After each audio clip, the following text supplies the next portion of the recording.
പേര് സിമി. ഞാൻ വൈക്കം ഫൊറോന ഇടവകയിൽ നിന്ന് വരുന്നു.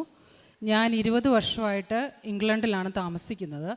ഞാൻ കൃപാസനത്തെക്കുറിച്ച് അറിയാൻ ഇടയായത് എൻ്റെ മമ്മിയും ആൻറ്റിയും പറഞ്ഞാണ്.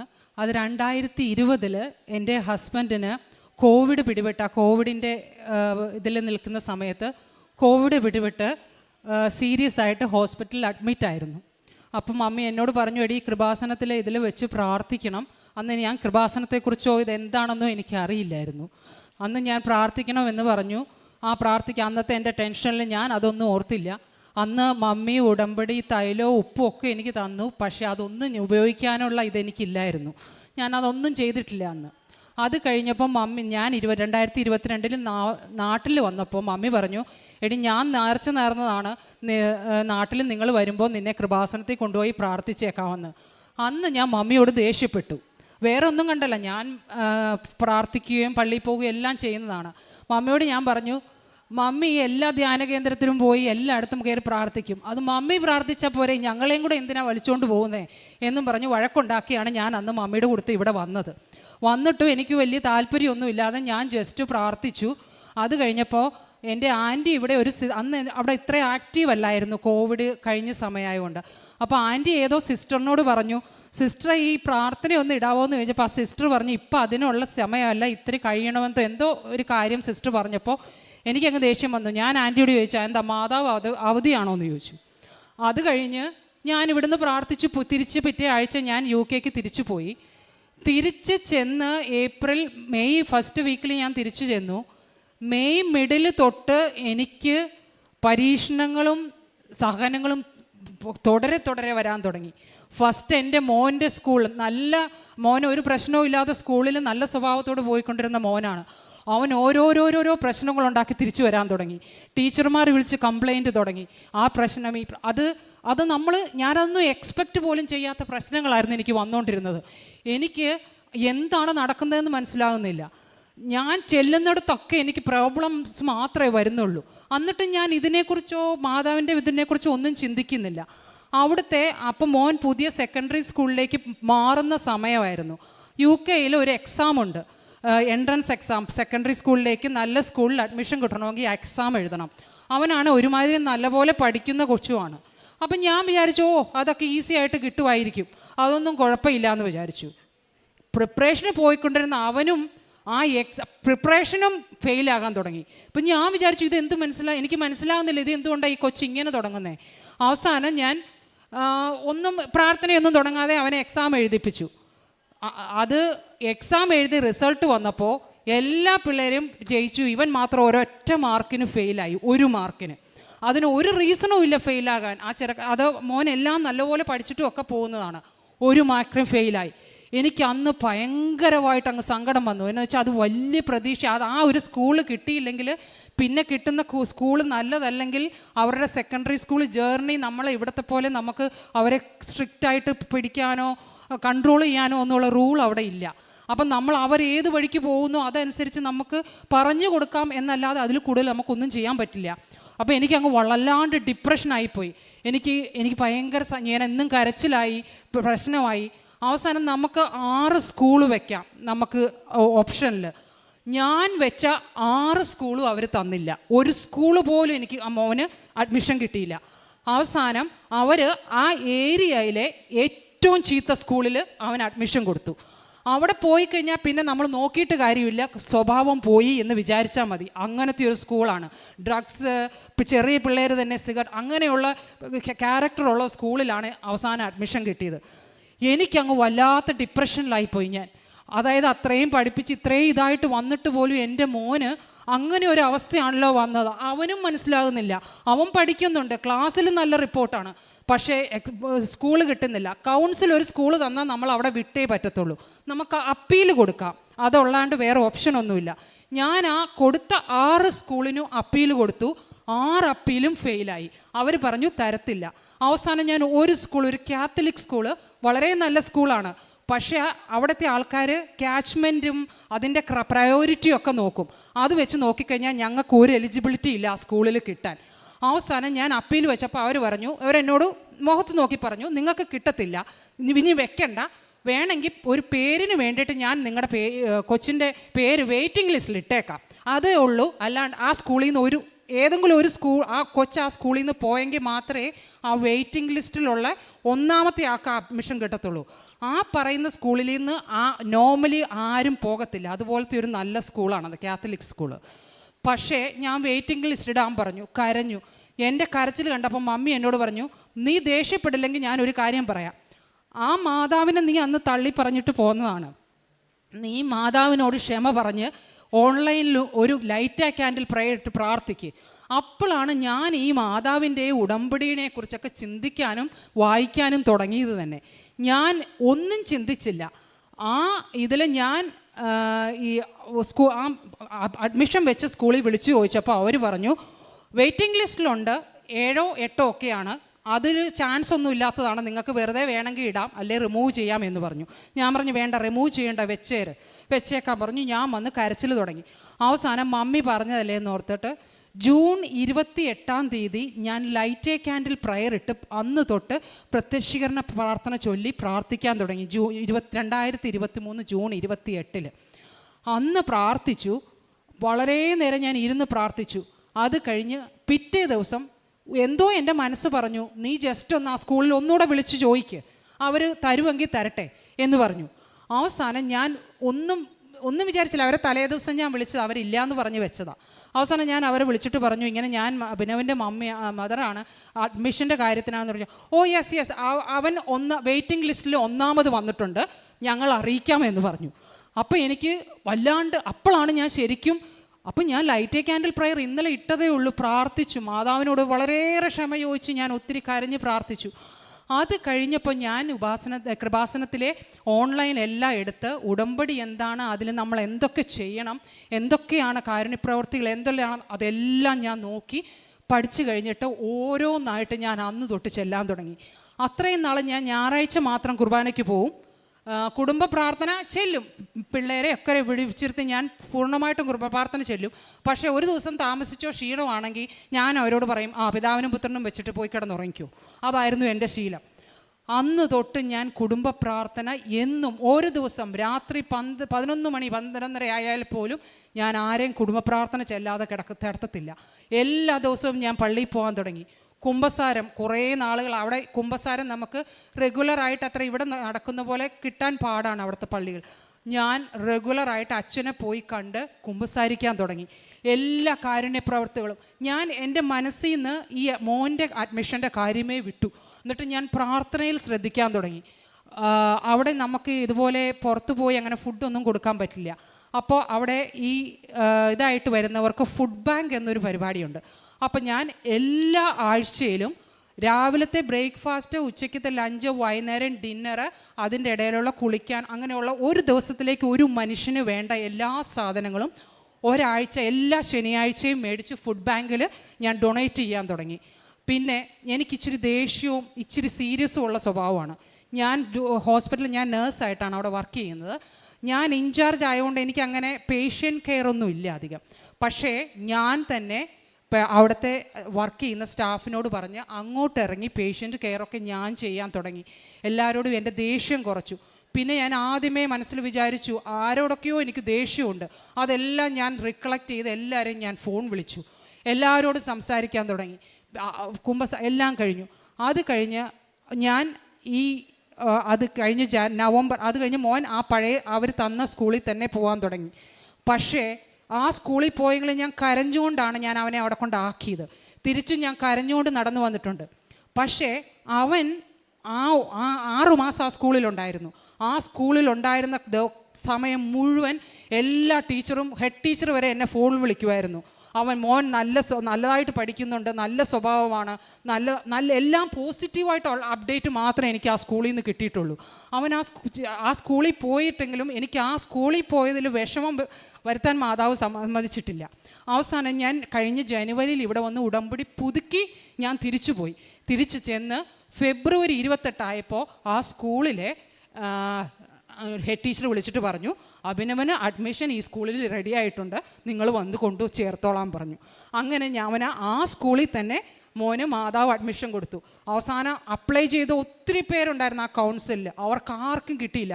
അവരെല്ലാവരും എന്നോട് വന്ന് ചോദിക്കാൻ തുടങ്ങി, സിമിക്ക് മാത്രം എങ്ങനെയാണ് അഡ്മിഷൻ കിട്ടിയത്? ഞങ്ങളെല്ലാവരും കുറേ നാളായിട്ട് വെയിറ്റിംഗ് ലിസ്റ്റിൽ കിടക്കുകയാണ്, ഞങ്ങൾക്ക് മാത്രം എന്താ അവർ തരാത്തത്? സിമി ആണെങ്കിൽ ഒരു ക്രൈറ്റീരിയയിലും ഇല്ല, ഡിസ്റ്റൻസ് വൈസ് സിമിക്കില്ല, കൗൺസിലും സിമി വേറെയാണ്, എല്ലാം വേറെ ആയിട്ട് പോലും സിമിക്ക് എങ്ങനെ അഡ്മിഷൻ കിട്ടും? അപ്പം ഞാൻ അവരോട് പറഞ്ഞു, എനിക്കൊരു മാതാവുണ്ട്, കിട്ടി.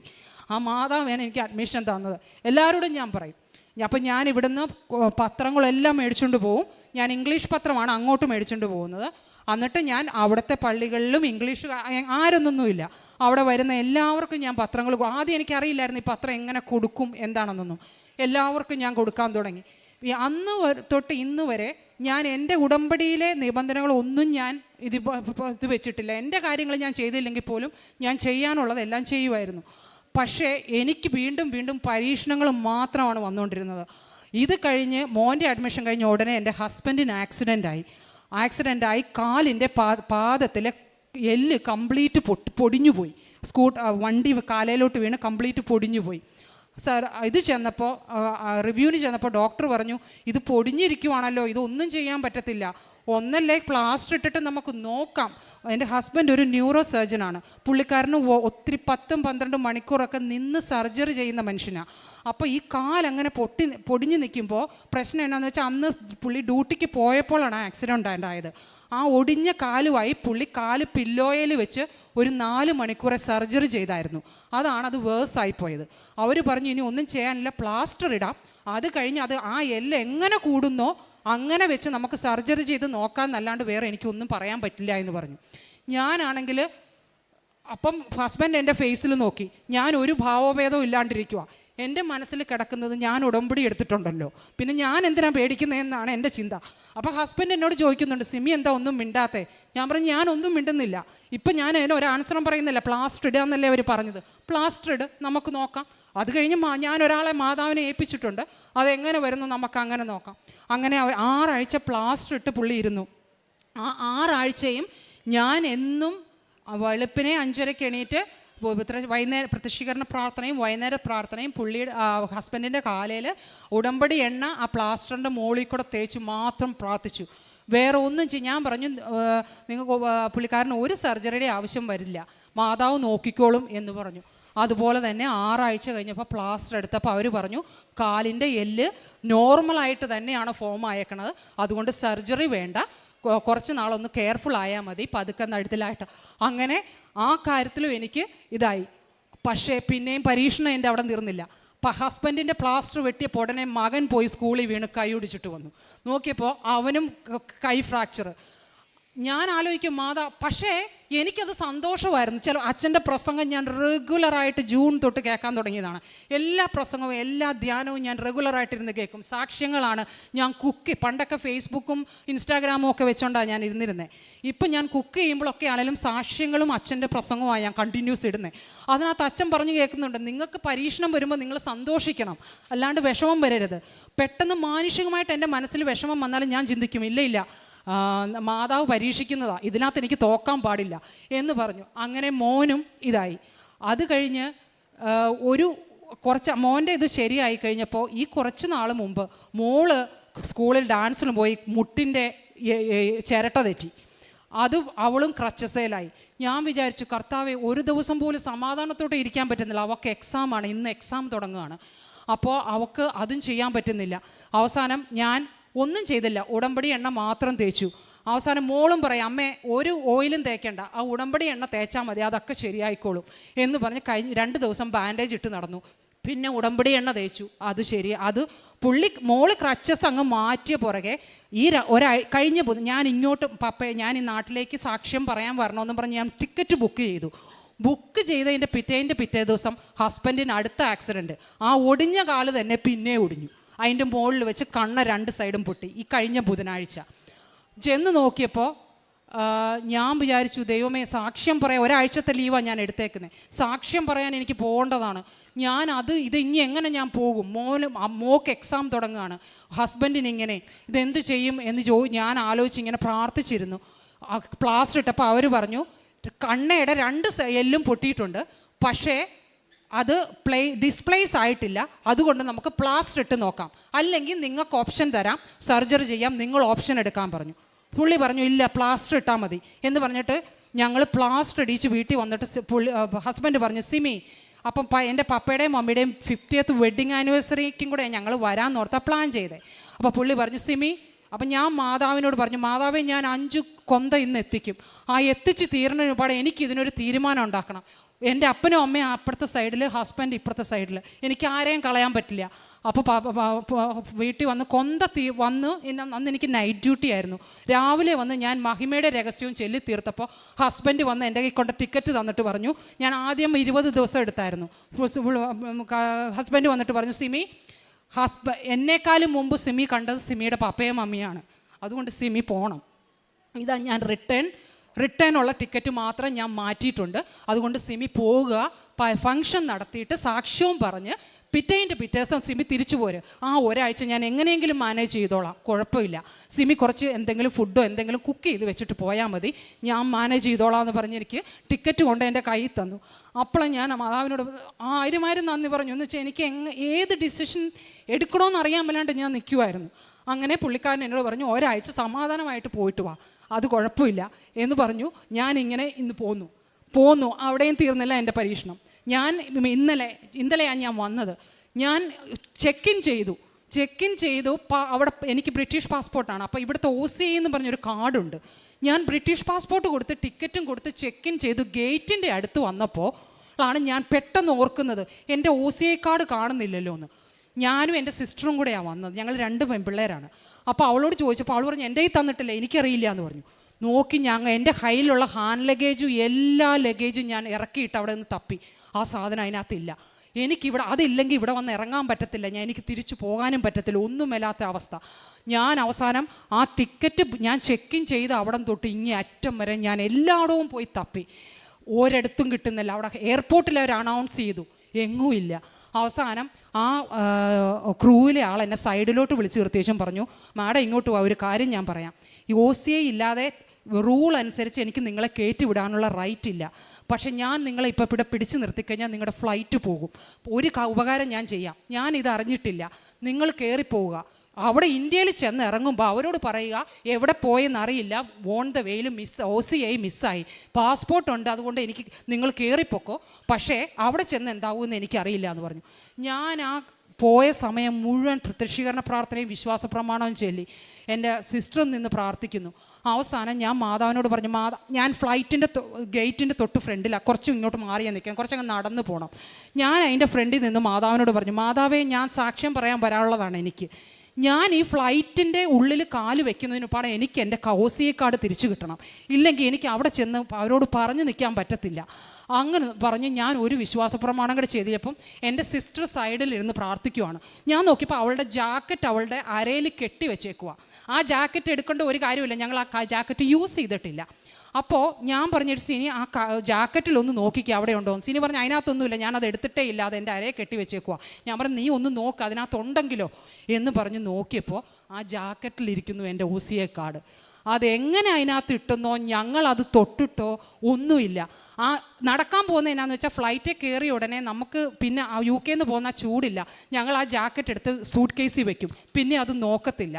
അതോടുകൂടി ആ ചാപ്റ്റർ അവിടെ അടഞ്ഞു. പിന്നെ എനിക്കിവിടെ വന്ന് എങ്ങനെയെങ്കിലും ഇറങ്ങിയാലും എനിക്ക് തിരിച്ചു പോകാൻ പറ്റത്തില്ല, ആകെ പ്രശ്നമാകും. നോക്കിയപ്പോൾ മാതാവിൻ്റെ കൃപ കൊണ്ട് ആ ജാക്കറ്റിലിരിക്കുന്നു ഇത്. അങ്ങനെ ആ കാര്യത്തിലും മാതാവ് എന്നെ സഹായിച്ചു. പിന്നെ എനിക്ക് 2 പപ്പയുടെ സർജറി ചെയ്തിട്ട് കഴിഞ്ഞ പ്രാവശ്യം ഞാൻ പോയായിരുന്നു. ഞാൻ തിരിച്ച് UK ചെന്നപ്പോൾ തൊട്ട് പപ്പയുടെ ആ സർജറിയുടെ സൈറ്റ് ലീക്കാകാൻ തുടങ്ങി. പപ്പയ്ക്ക് 82 വയസ്സുണ്ട്. ഡോക്ടർ പറഞ്ഞു ഒന്നല്ലേ അത് റീഓപ്പൺ ചെയ്യാം, പക്ഷേ ഇത്രയും പ്രായമുള്ളതുകൊണ്ട് റിസ്ക്കാണ്. ഞാൻ പറഞ്ഞു പപ്പ റീഓപ്പൺ ചെയ്യേണ്ട, നമുക്ക് പ്രാർത്ഥിക്കാം. മമ്മിയും കൊണ്ടുപോയി ഉടമ്പടി എണ്ണ പപ്പയ്ക്ക് കൊടുത്തു. ഞാൻ അവിടെ ഇരുന്ന് പ്രത്യക്ഷീകരണ പ്രാർത്ഥന ചൊല്ലി എൻ്റെ ഷോൾഡറിൽ ആ ഉടമ്പടി എണ്ണ തൊട്ട് പ്രാർത്ഥിച്ചു.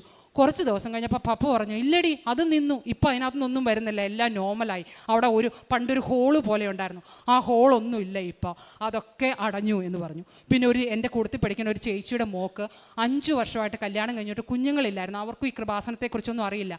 ഞാൻ ആ മോളോട് എപ്പോഴും പറയുമായിരുന്നു ഇങ്ങനെ ഒരു സ്ഥലമുണ്ട്, വളരെ അനുഭവം ഉള്ളതാണ്, മോളത് പ്രാർത്ഥിക്കണം എന്നൊക്കെ പറഞ്ഞു കൊടുക്കുമായിരുന്നു.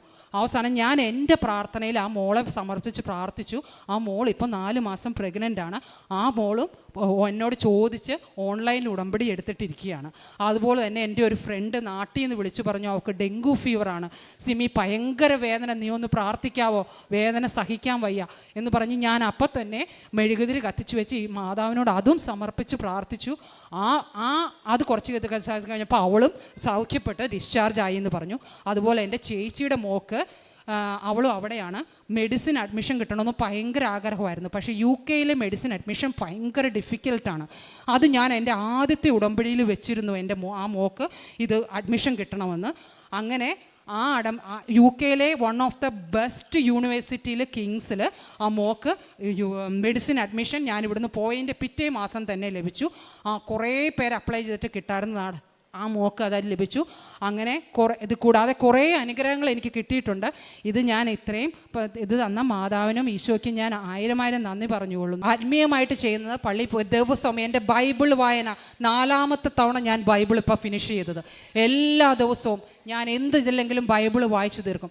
ഞാൻ നൈറ്റ് ഡ്യൂട്ടിയിലുള്ള ദിവസം തിരിയും ഇതും കൊണ്ടുപോയി ഒരു 12നും 5:30ക്കും ഇടയ്ക്കുള്ള ഏതെങ്കിലും ഒരു ഗ്രാപ്പിൽ എനിക്ക് സമയം കിട്ടുമ്പോൾ എൻ്റെ ബ്രേക്ക് റൂമിൽ പോയി ഞാൻ മുട്ടുകുത്തി നിന്ന് ആ പ്രത്യക്ഷീകരണ പ്രാർത്ഥനയും ഇപ്പോഴത്തെ അച്ഛൻ്റെ ഡെയിലി ബ്രെഡും എല്ലാ ദിവസവും 5:30ക്ക് മുമ്പ് ഞാൻ അന്ന് തൊട്ട് 4:30 ജൂൺ 28 തൊട്ട് 4:30ക്ക് എണീറ്റ് എല്ലാ പ്രാർത്ഥനയും എല്ലാ പ്രവൃത്തിയും ആരെന്ത് സഹായം ചോദിച്ചാലും ഞാൻ നോ എന്ന് പറയില്ല. അതുപോലെ തന്നെ എൻ്റെ ഹസ്ബൻഡും, പുള്ളിക്കാരനാണേലും 10 രൂപ ഉണ്ടെങ്കിൽ പോലും ഒരാൾ ചോദിച്ചാൽ അതിനകത്തുനിന്ന് 5 മുഴുവൻ കൊടുക്കാൻ പറ്റുമെങ്കിൽ അങ്ങനെയാണേലും സഹായിക്കുന്നവരും. അതുപോലെ പിള്ളേരാണെങ്കിലും മൗനോട് പറയും, മോനെ നമുക്ക് ദൈവം ഒരു സഹായം ചെയ്യുമ്പോൾ നമ്മൾ അന്ന് തന്നെ വേറൊരാൾക്ക് ആ സഹായം തിരിച്ച് ചെയ്തിരിക്കണം. അങ്ങനെ മോൻ്റെ അഡ്മിഷൻ്റെ അന്ന് കിട്ടി, അന്ന് മോന് യൂണിഫോം മേടിക്കാൻ പോയ അന്ന് അവിടെ ഒരു വഴിയിലിരുന്ന ഒരു മനുഷ്യനെ കണ്ടപ്പോൾ ഞാൻ പറഞ്ഞു, മോൻ്റെ കൈ പൈസ കൊടുത്തിട്ട് പറഞ്ഞു, നീ പോയി ആ മോന് അയാൾക്ക് ആ മനുഷ്യന് ഫുഡ് മേടിച്ച് കൊടുക്കണം. നമുക്ക് ദൈവം തന്ന സഹായം നമുക്ക് മറ്റുള്ളവരിലേക്ക് പകർന്നു കൊടുക്കാനുള്ള ഇതുണ്ടാകണം. അതുപോലെ തന്നെ എൻ്റെ സ്വഭാവത്തിലുമൊക്കെ കുറേ ഇത് ഇനിയും മാറ്റാനുണ്ട്. അത് ഞാൻ പതിയെ മാതാവിനോട് പ്രാർത്ഥിക്കുന്നു. ഒഴിവ് സമയങ്ങളിൽ കൊന്തയും ജമാലയും എല്ലാം ചൊല്ലി ഞാൻ പ്രാർത്ഥിക്കാറുണ്ട്.